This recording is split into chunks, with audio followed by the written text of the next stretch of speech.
श्री गणेश एकविंशति नाम स्तोत्रम्।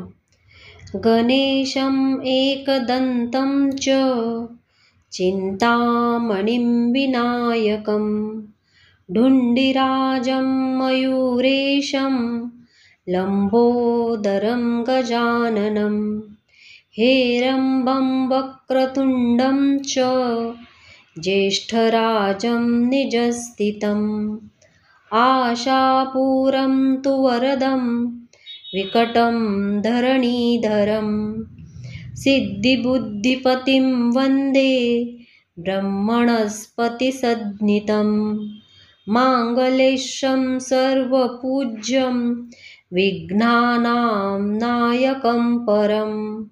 एकविंशतिनामानि गणेशस्य महात्मनः जपकाले पठेदस्तु यात्राकाले विशेषतः विघ्नानि तस्य नश्यन्ति सर्वत्र विजयी भवेत् इति श्री गणेश एकविंशतिनामस्तोत्रं सम्पूर्णम्।